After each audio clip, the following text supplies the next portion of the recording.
Good morning, everyone. I'll be covering both, and a few of the faculty members they have already taken classes on this syntax directed definition.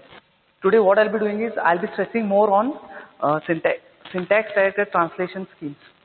That will be it. So before I start with syntax directed translation, just a revision.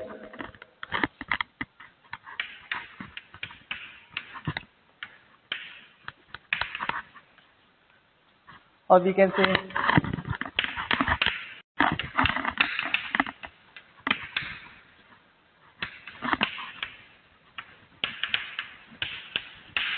syntax directed definition. Now what exactly is a syntax directed definition? So this is nothing but a parse tree, or we also say it's a context free grammar with some restrictions. The restriction would be each grammar symbol. Syntax directed definition is nothing but the context free grammar with two important things. One is the attributes and second one is rules. So this is nothing but a context free grammar with two parts, attributes and the rules. The attributes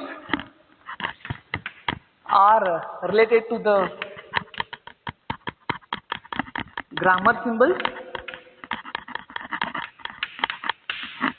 and the rules are related to the productions. As you all aware, a context free grammar will be of this type, where there is a left side symbol and it should be a single variable, and the body, that is the RHS, will have a combination of both variables and terminals. Now what do you mean by syntax directed definition is each grammar symbol will have an attribute and each production will have set of rules. Okay. One example would be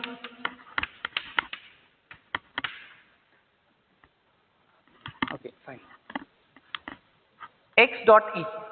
Suppose a is an attribute, okay, of a grammar symbol x. A is an attribute of a grammar symbol x. Then this entire thing can be written as x dot e, meaning the value of attribute small a for a particular grammar symbol x in the parse tree. Okay. So this is in brief how I have explained about syntax directed definition, because the title itself starts with syntax directed definition, and most of these topics are covered by my colleagues. So I'll be looking at syntax directed translation scheme.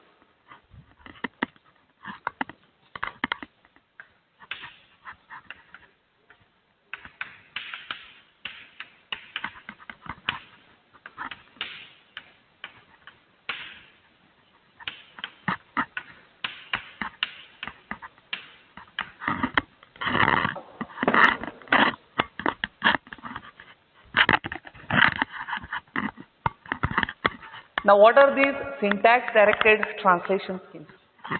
These are nothing but the applications. These are the applications are used for the implementation of SDD. Okay. And SDD falls in two categories. One is synthesized attributes, and second one is inherent attributes. Basically, syntax directed translation schemes works on the principle of constructing the parse tree. Okay, and the parse tree will be constructed either it could be from top to bottom or it could be bottom to top. Okay, so imagine the tree is constructed from top to bottom. Okay, then the sequence will be followed. The sequence will be top to bottom and left to right fashion. So when you look at this, it's nothing but implementation of depth first search. Okay? Depth first search, or we also call it as pre-order traversal.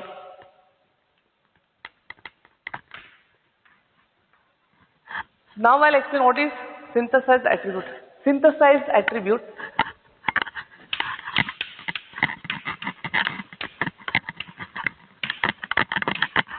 synthesized attribute for any particular variable A is nothing but represents any node in a parse tree, okay?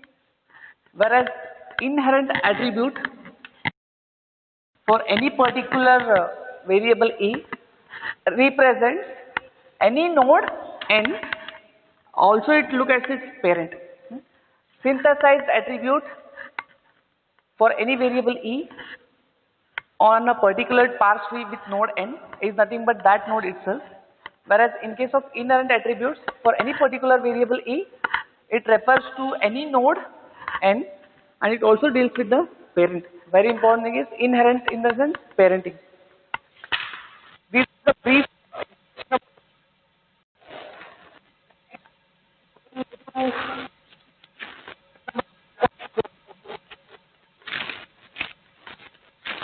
Okay. So an order for SDD is there, that is 5.2. In that there is one important concept called as dependency graph.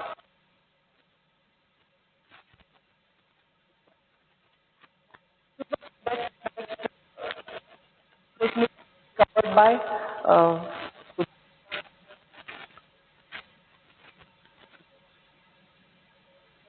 translation scheme.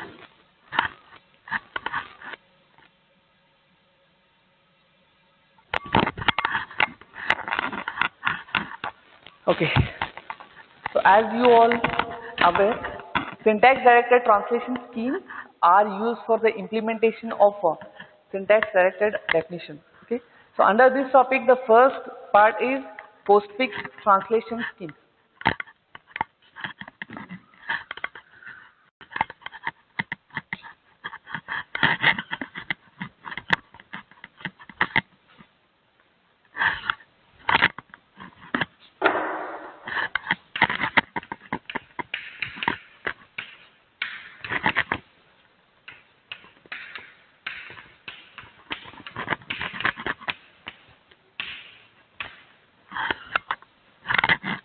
Postfix translation scheme. When you look at any grammar or any grammatical production, we'll take one small example.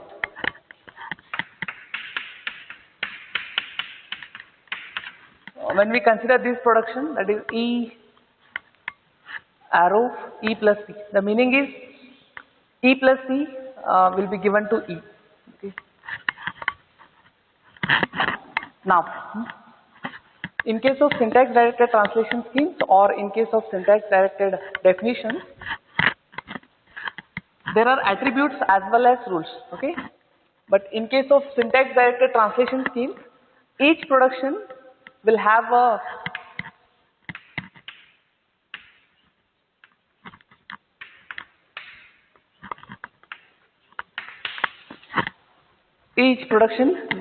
one important word that is called as program segment.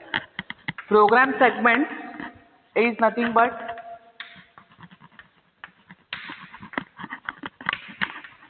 so each production is associated with a semantic action, and that will be there as a right hand side.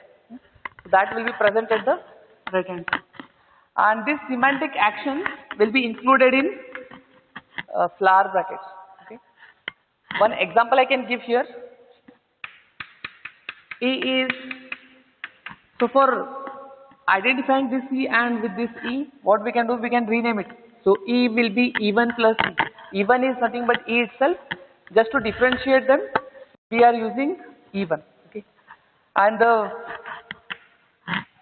semantic rule could be anything. So here it could be E dot val is equal to E1 dot val plus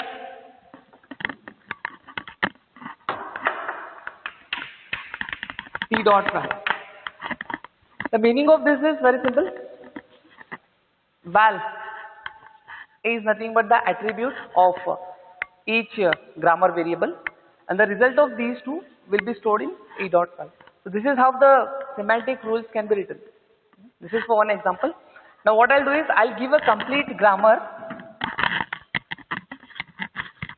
for the desktop calculator. Then you will come to know what is postfix translation.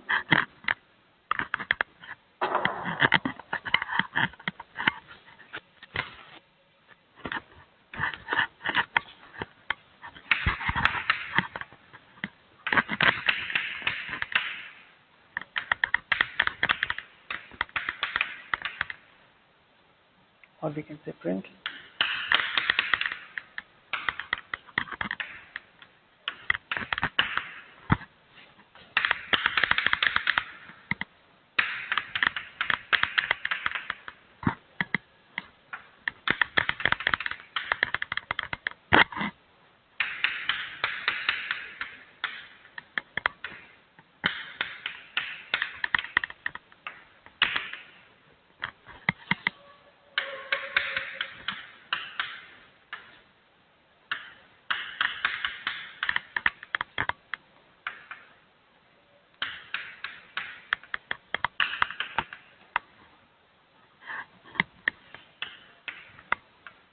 So each will end with a semicolon.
The heading for this is postfix std implementing the desktop calculator.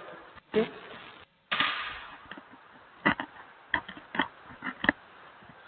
This is the grammar. In case of postfix translation scheme, what is happening is the semantic actions will be appended at the end of each production. Okay. Look at this. This is the production body. After the body, these are the semantic actions. So in case of postfix stds, the semantic actions which are enclosed in the flower bracket will be appended at the end of each production body. So this is what is nothing but postfix. And if it is not a postfix, then these actions could be present anywhere in between. Even that is also there. So we are taking into consideration postfix means it will be appended at the end. By looking at this, we'll come to know that what we are doing. Look at this production, E arrow E1 plus T. So E dot val is equal to E1 dot val plus T dot val. The value of this plus this will be appended to or will be given to E dot val. As I have already told, val is nothing but one attribute of a grammar symbol. I hope it's visible.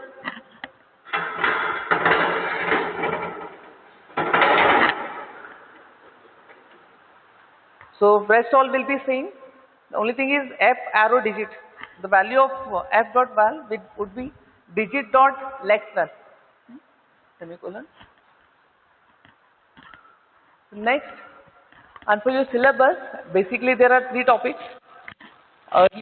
Now we have reduced it to 1 topic. So according to your syllabus, under syntax directed translation scheme, parser stack implementation of postfix STDs. So this is there for your syllabus.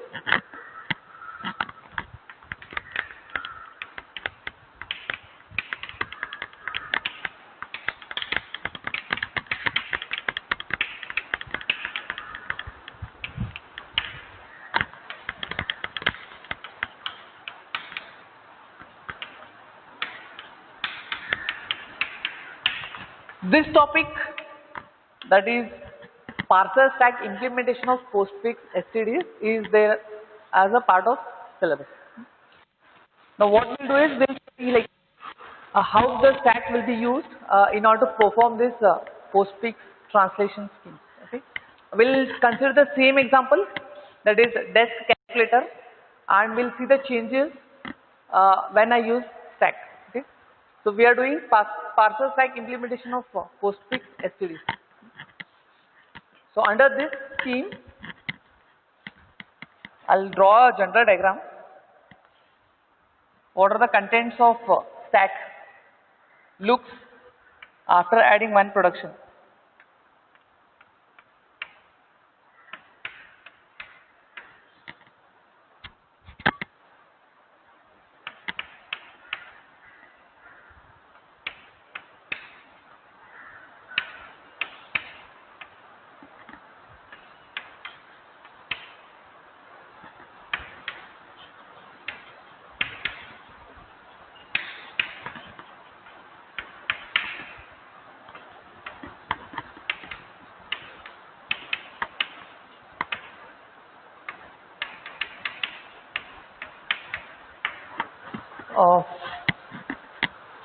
Syntax-directed translation scheme uses synthesized attributes. Okay, so this is the content of stack. Imagine there is one production XYZ. Okay, so all these XYZ are part of stack. Okay, where this Z is at the top of the stack. Okay? Now this entire thing, that is XYZ, once if it is processed, then this has to be replaced with its head. The body will be replaced with a production head. And the first row deals with the grammar symbol, whereas the second row deals with the synthesized attributes related to these grammar symbols. Okay, X is a grammar symbol. Its attribute can be written as X dot small x. So small x is an attribute of capital X. Similarly, small y is an attribute of grammar symbol Y, and small z is an attribute of grammar symbol Z.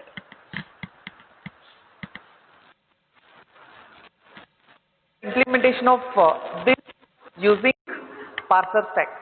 We'll see that.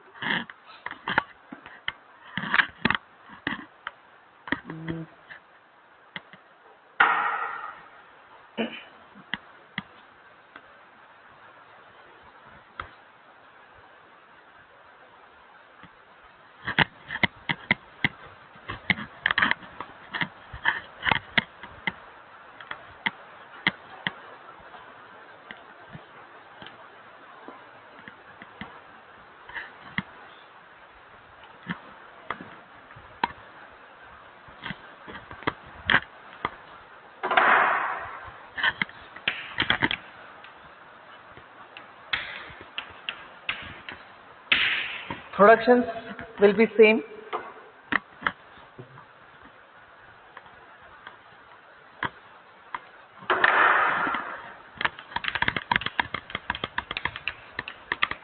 Then we'll have the actions for each of these productions.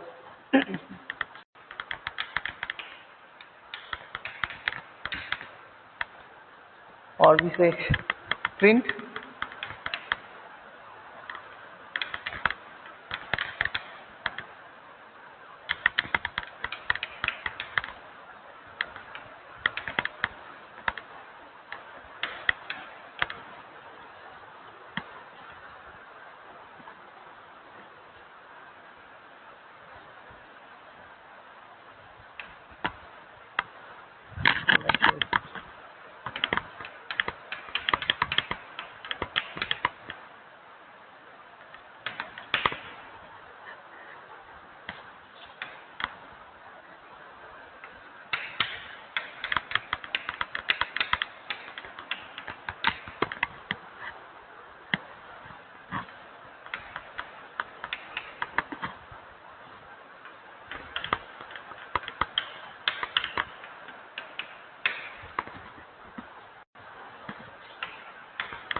The heading for this is implementing the desk calculator on a bottom of parsing stack.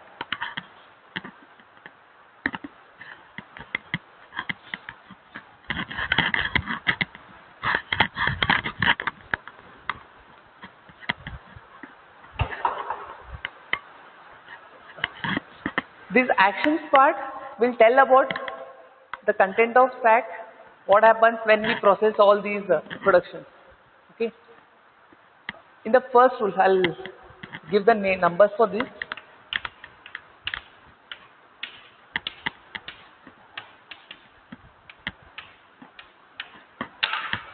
Look at production number 1. It deals with L arrow E, and N is nothing but a sentinel. You forget about this for time being. E. So what we are doing is we are converting stack top minus 1 dot val. We are going to print this stack top minus 1 dot val, and top is equal to top minus 1. How we have achieved this? We'll come to know based on these rules. Okay. Now look at rule number 2. Rule number 2 says E arrow E1 plus C. Stack top minus 2 dot val.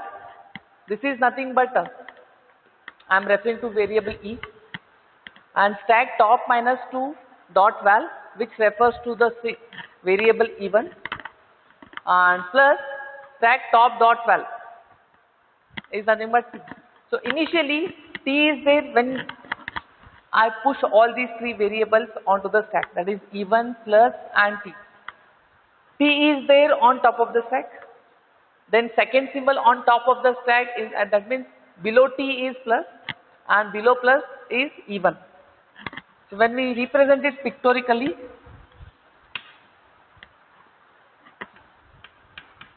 E1 comes at the bottom, then we have plus and T will be on top of the stack. For rule number 2. So stack top dot val is nothing but a rule or a action for variable T. Okay. Dot val is nothing but an attribute for a particular variable. The result of this plus the result of this, that is stack top minus 2. How it is top minus 2? On top we have T, on top minus 1 we have plus, and on top minus 2 we have E1. So top minus 2 refers to E1. And this entire thing will be added to this. In the sense, how it works is E1 plus T is already there on the stack. Now we need to reduce this E1 plus T and we have to replace this with E. When I pop all these three elements from the stack, that is E1 plus T, and I have to replace this entire thing with E. Now where E comes into picture? When I remove all these three, removing all the three and replacing with E, that E will be there at this position. And this is nothing but again top, I don't know which symbol it is there, top minus 1 and top minus 2. So E will be there at top minus 2 position itself. So stack of top minus 2 dot val is nothing but E itself. Okay. So hence it is top minus 2. When I remove T plus E1 and replace with capital E, then again the location top minus 2 will contain E itself. Okay. And when I reduce three symbols with one symbol, then again I have to make this change. Top is equal to top minus 2. Okay. So this change we have to do. Look at the third production. There is no action. Why? Because T will be replaced with E. basically there is no change in the length of the stack. Only we are going to replace the value of T dot val with the value of E dot val. Hence there is no change. Only T will be replaced with E. So we have not written it. Now similarly look at this T arrow T1 star F. Rule number 4 and rule number 2 are exactly same. Only instead of plus we have multiplication, and rest all will be same. To process this T1 star and F. So T1 will be there at the bottom, star comes as second, and F is on top. So this is top minus 1, and T1 will be there in top minus 2. The same operation what we have done for rule number 2. T1 star F. F is there on top of the stack, star is top minus 1, and T1 is top minus 2. So these three we have to replace with T. This is nothing but F related, and stack top minus 2 dot val, again it is related to T1. These three will be replaced with T. So hence when I pop all these three and push T onto the stack, then that T will come at the bottom. Its location will be again top minus 2. So hence stack top minus 2 V is nothing but T. And finally once I do this reduction, that is replacing the body with the head, then again I have to do this. Top is equal to top minus 2. Every time I should know the current top position. So hence we have to do this. How many symbols are replaced with how many symbols. Similarly rule 3 and rule 5 are same. Here also in rule number 5 we are going to replace F dot val with T dot val. So there is no much change in the length of the stack. The content will change, but the length remains same. Now there is again no action for rule number 6. Rule number 6 says F arrow digit. Digit is replaced with F. So digit is there on the stack, that we are going to replace, or we are going to remove with F. So there is no change in the length of stack for rule number 6 also. Hence that is not written. The top remains same. Rule number 7. Look at rule number 7. Again we say there is no change much, but look at this action. Stack top minus 2 is dot val is equal to stack top minus 1. That's it. How it is? Stack top minus 1. Brackets won't contribute anything to the content of stack. Stack top minus 1.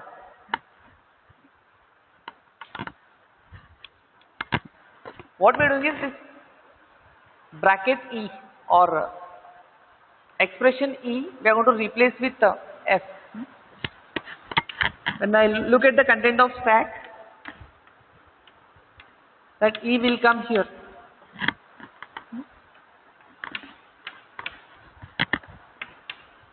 Top will be pointing top minus 1 and top minus 1. These three things I am going to replace with F. When I pop all the three, then F will be replaced. Now that E is pointing at top minus 1. So hence the expression is stack top minus 2 dot val is equal to stack top minus 1 dot val. That's it. And the top will be again top minus 2. Everywhere top is top minus 2 because the right hand side symbols will have contain 3 symbols. So those 3 symbols will be replaced with 1. So this is nothing but the stack parser stack implementation for PostBIC STDs.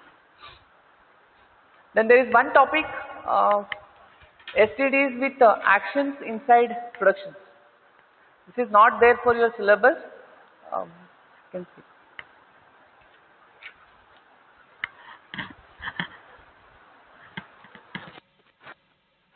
Basically what this class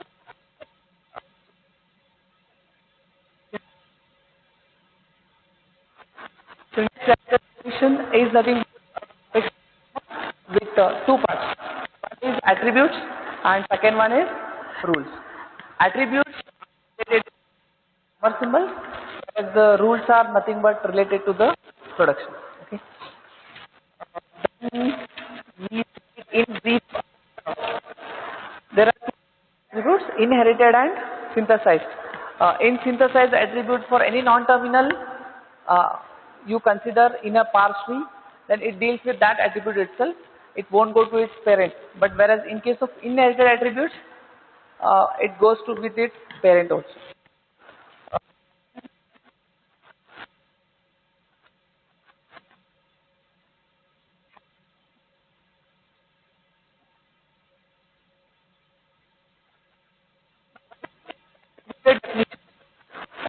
Attribution S attributed if every attribute, then the application syntax directed is like, what are the applications of syntax directed translation? One is construction of parse trees, and second one is to implement these applications, we go for syntax directed translation.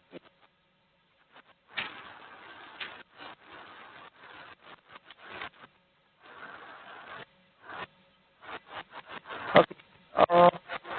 This was the last topic of this chapter, and how we have started with this syntax directed or constructing this translation scheme. We have started with like this. Okay. We have grammar, and each production will have a semantic action. So for each production, we have a semantic action. These actions could appear in any of these body.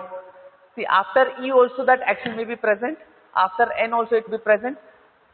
In some examples, after E1, that action could be appended here. Then comes plus, then comes P. So basically, but what we are doing is we are studying postfix STDs. In postfix STDs, all the actions will be there at the end itself, compulsory. So once the parsing of these bodies completed, then the corresponding action will be implemented or executed. Okay, and when we implement this with the help of stack, okay, the examples which I have shown, the body is replaced with the head. That is what we are doing is we are following a bottom-up approach. The body we are going to reduce with the head, and all these 7 productions, the corresponding actions we have written, and for some of these productions there are no actions, basically because why we have used stack is if there is any change in the length of the stack, only those rules or the actions are written, rest all we have ignored.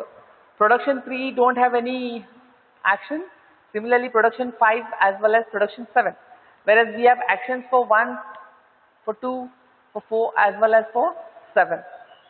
In production 1, what we are doing is the action, simply we are going to print the value of E. Print stack top minus 1 dot val.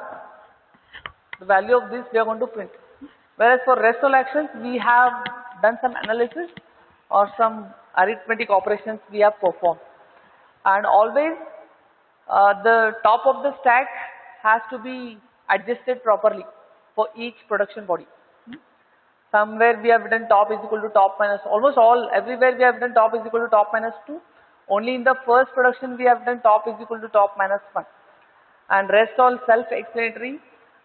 We have considered only 2 operators here, plus operator as well as star. The same thing could also be implemented for minus and division. Okay. So this completes chapter number 5.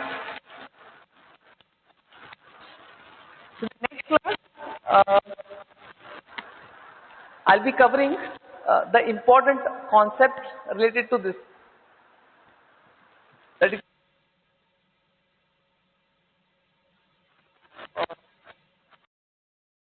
yeah, code generation is important, and so that I'll be covering in the next class.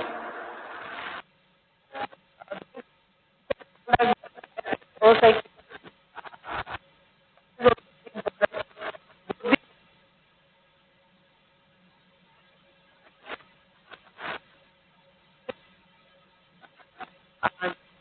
code. And from exam also both are very, very important.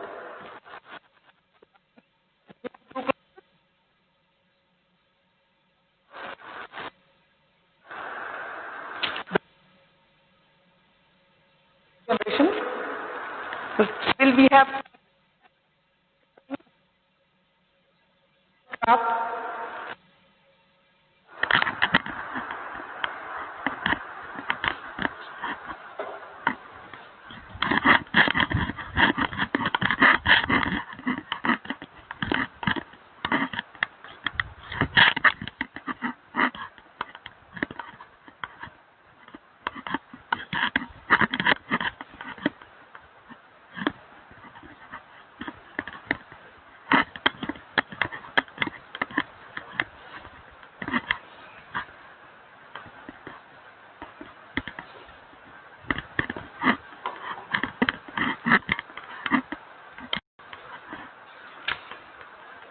chapter number 6, intermediate generation.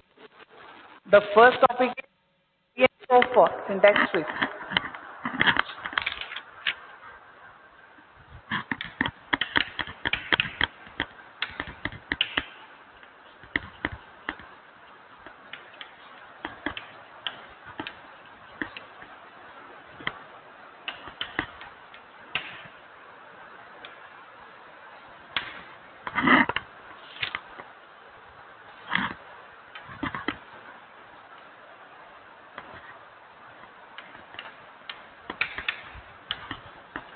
Variants of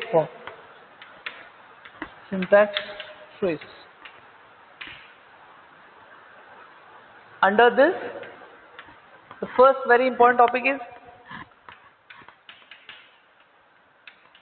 directed acyclic graph.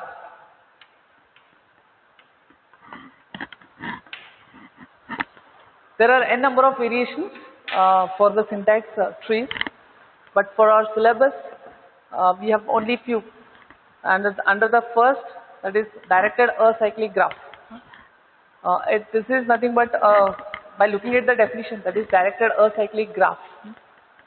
It's a parse tree, we can say, or in general we can call it as a graph. There are three words here. Directed. Directed means we have arrows for the edges. Okay. Actually, we have two types: directed and undirected. Directed means there is an arrow between two nodes. Acyclic. There should not be any cycle in the tree or in the graph. Cycles in the sense, starting from the one vertex, if we are traversing other nodes and coming back to the same vertex, then we say it's a cycle. But make sure that we don't have any cycles in the graph. With one example,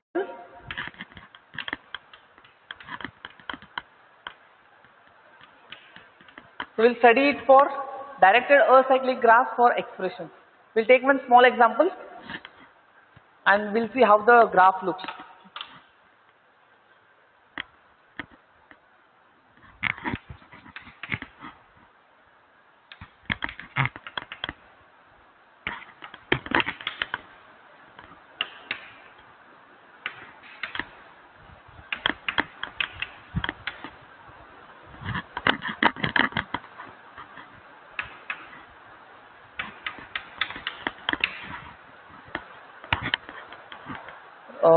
I hope this expression is visible. The expression is A plus A star B minus C plus B minus C into D.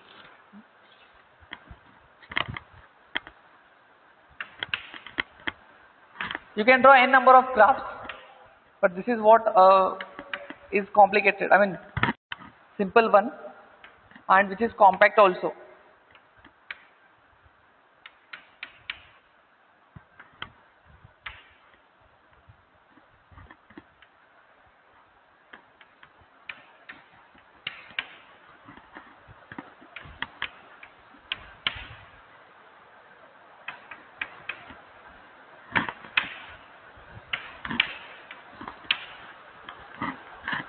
This is the simplest directed acyclic graph, where instead of writing the same symbols again and again in the graph, we have taken the help of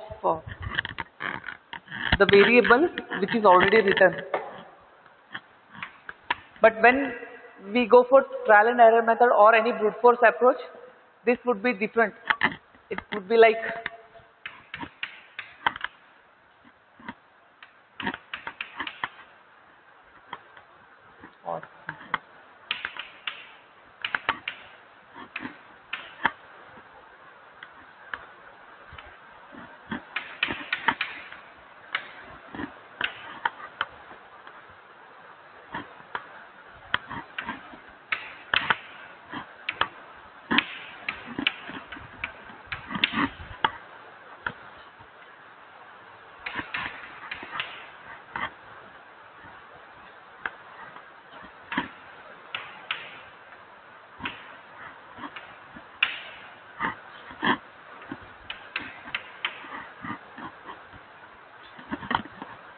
if you don't want to take help of the existing variables, then the graph looks like this, direct straightforward method. But we have taken the advantages of the same repeated variables. A and A is present here, then the result of B minus C is also computed here as well as here. When I make it compact and simple, then the directed acyclic graph looks like this. Instead of doing B minus C again and again, we have combined here. Then similarly A also appears twice, so we took help of that and we have given direction to only A itself. So this is one simple example of directed acyclic graphs. These are directions from top to bottom and no cycles here, okay, and it's a parse tree, or we also call it as a graph.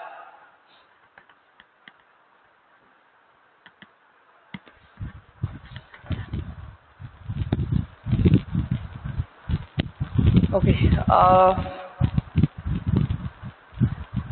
then there is one grammar we'll take and we'll see how the semantic rules can be written for these productions, for taking any small example. Then there are some topics which are not there for your syllabus, so that directly I'll be skipping those.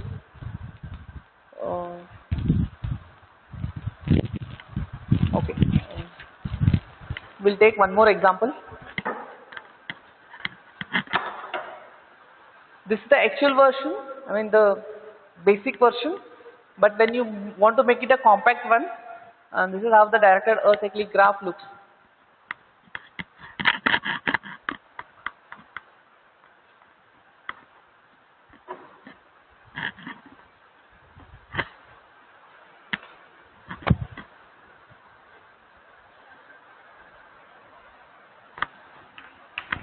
There are two columns. One is the production and semantic rules.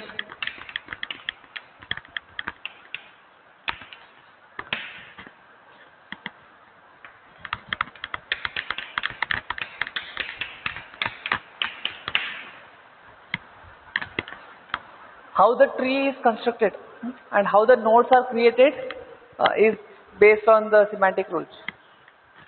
So for this production, that is for E arrow E1 plus T, the new node constructed will be E dot node is equal to, dot node is nothing but the attribute for capital E.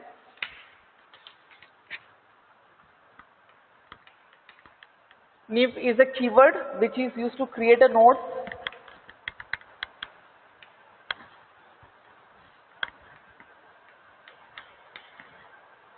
Plus will act as a root. This will act as a parent for E1 as well as for T in the graph.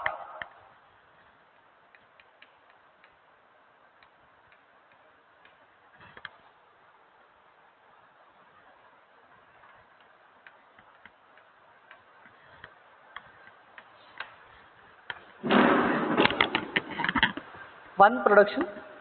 E is E1 plus T. How the node will be constructed in the graph. Okay. Plus should be the parent of E1 as well as T. So E1 should be like left child of plus and t is the right child of plus. So new node constructed is E dot node is equal to new node. This first symbol will act as a root. So plus is a parent or a root for this E1 dot node and for T dot node. When you want to represent in the form of tree, this is how it looks. Plus will be there.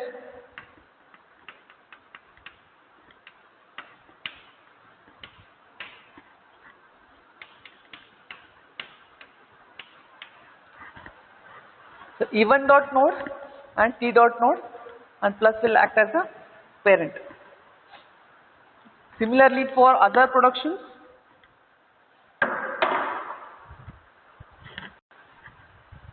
next we have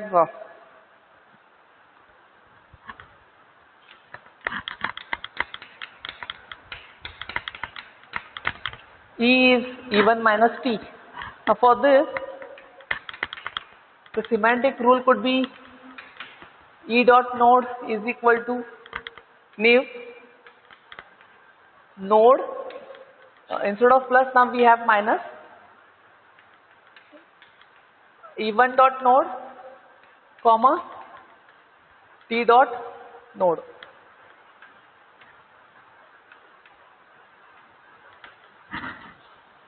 Similarly, like this is how we represent in the tree. Minus will act as a root for this. So E1 dot node, then it would be T dot. Then the next production is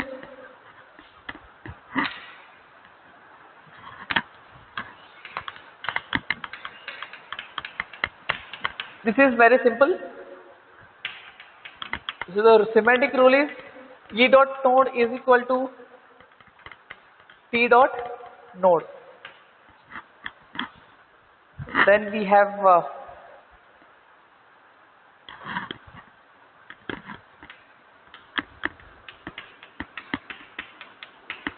usually brackets won't do anything for semantic rules. It won't contribute basically. So the answer for this is T dot node is equal to E dot node.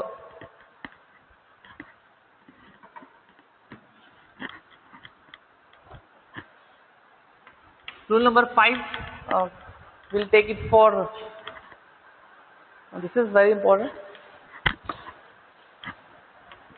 T arrow ID. Here it will be T dot node is equal to, this I'll explain.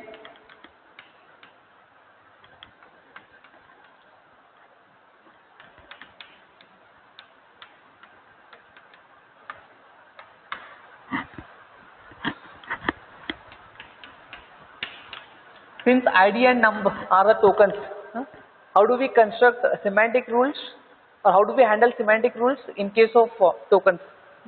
ID numbers, or these are the leaves basically. So T dot node, how to handle the nodes? There is one word called leaf. So this leaf will be created in the tree.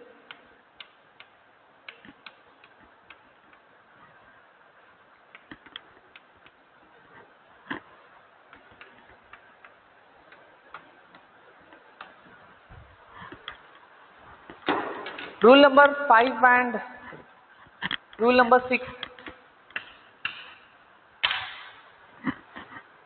Rule number 5 is T arrow ID. T dot node is equal to, it's a leaf. See, previously we have created a node, okay, but these will be like leaves, ID and num. So they will come as the end product. So leaf ID comma ID dot entry, and for number it is num comma num dot val. And these are the entries which are there in the symbol table. Okay, the index will be for identifier. It is for ID it is ID, but the value stored is ID dot entry. Similarly for number we can give it as any. These are not mandatory. I mean you can give any number here. So number comma num dot value is very important. So this is the value which is stored at the location which is indexed by number in the symbol table. So these two are for leaf and these are for the node creation, and these two, that is rule number 3 and rule number 4, won't change anything.